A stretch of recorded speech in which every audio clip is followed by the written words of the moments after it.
Hey everyone, welcome back to OT Rex. Today I am doing a quick overview on obsessive compulsive disorder, also known as OCD. And I have a furry friend joining me. I am dog sitting, so you might see him from time to time hanging out.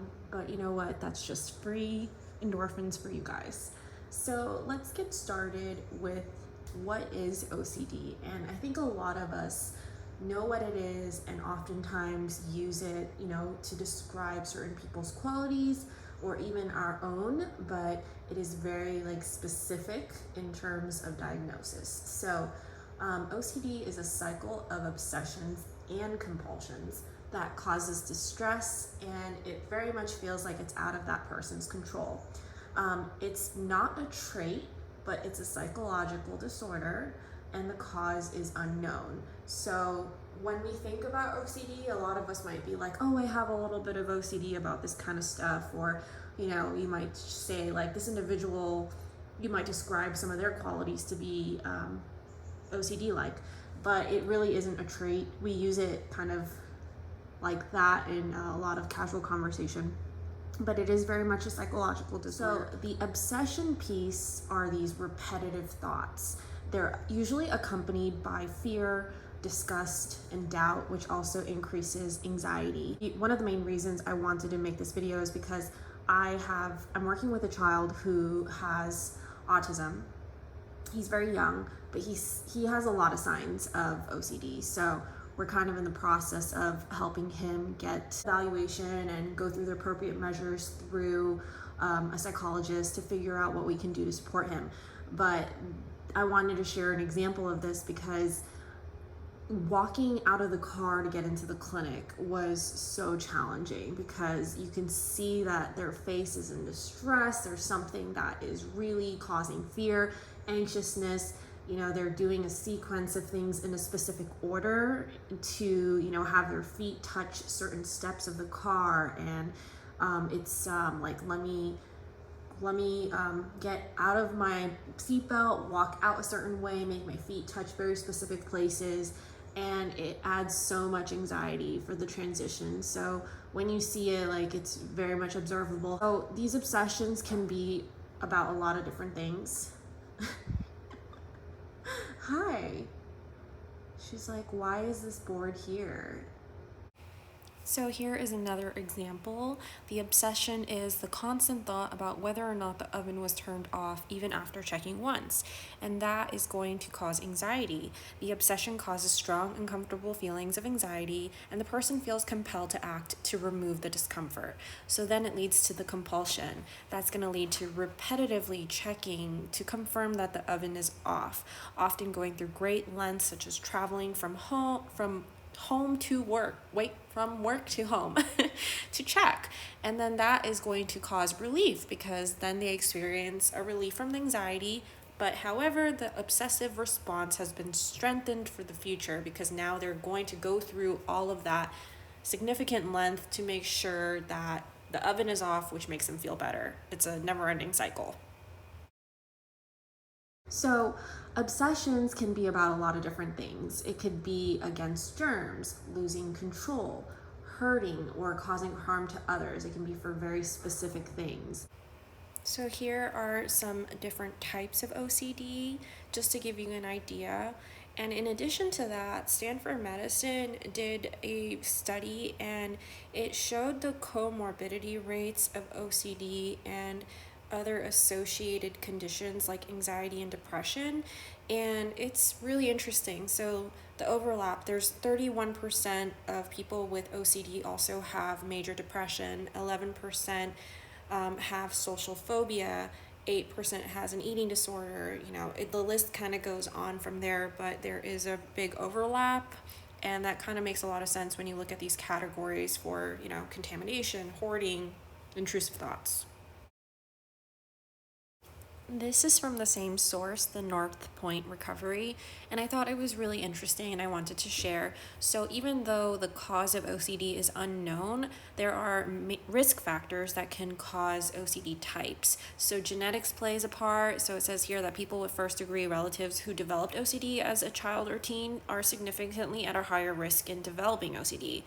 It says for brain structure that research suggests that specific areas of the brain can be identified as being affected, and environments such as physical, sexual, or emotional abuse can also impact the type of OCD you have, which makes a lot of sense.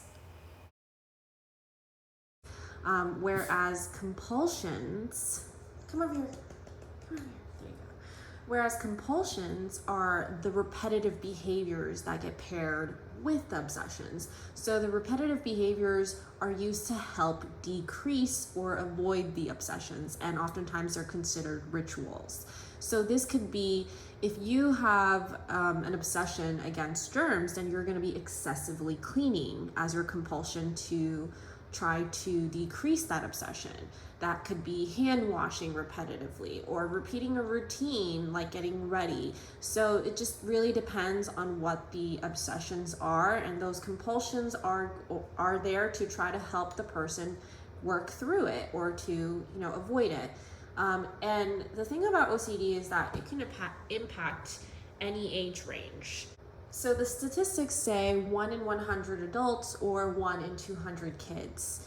It will highly impact daily living skills, which ding ding ding has to do with OT. Why? Because they're trying to make everything feel good, and it's really, really difficult to get daily things and self-care done when you're stuck in rituals or compulsions, because your obsessions are making it really hard to just get up, get ready, and go. So for the treatment plan, the main things that are kind of recommended and more evidence-based right now is exposure and response prevention, which is called ERP. And this is a gradual exposure to the triggers, and you work through it with visualizations, and that's going to help decrease anxiety. Not all triggers obviously can be exposed to, because you might have a fear or an obsession over something that's extremely dangerous, like it could put the person at risk. So that's when you're going to rely more on visualizations and walking through those triggers to help with that gradual exposure. And then CBT, cognitive behavioral therapy, which is also evidence-based, is a great treatment opportunity for people with OCD. And this is going to help modify patterns of thought that cause anxiety and distress. And CBT is, very well known. A lot of people stand by it and feel that it works really well, because it really helps you think about, what are those underlying triggers, and working through and adapting your lifestyle and routine. So I think that really ties in well with a lot of what OTs can do. So CBT is a great one. And oftentimes it's paired with an SSRI medication. And some of the research that I came across said like group ERPs have been beneficial, which makes a lot of sense, because you can have more support in processing your exposure to those triggers. And of course, support groups. I think support groups are always going to be helpful, that you can find someone who understands what you're going through, and maybe they might have some solutions or strategies that work really well for you, and vice versa. So I think, support across the board. I think the treatment options go very well and hand in hand with OT, because we are also great about adapting and modifying environments and how we get certain things done. I oftentimes say this, but what's wonderful about OT is that all of us have different styles and approaches. Our therapeutic use of self really impacts what our therapy sessions are going to look like. So you can approach this really differently from another OT or from me. And at the end of the day, it's really, I think, from our lens, is to help with that self-regulation piece and support simplifying self-care skills as much as possible to work around or adapt the way that people with OCD would approach certain things. We want to support decreasing their anxiety and just improve their, efficiency in self-care. So I hope this video was helpful. It's relatively short, so I think it'll be an easy one for you guys. I hope you guys are doing well. Thanks so much for all the continued comments, and I will see you guys next time. Take care. What's lovely about dogs is that they don't care about what you're doing until you're actually doing something, and then they're like, let me just get in the way of everything, right?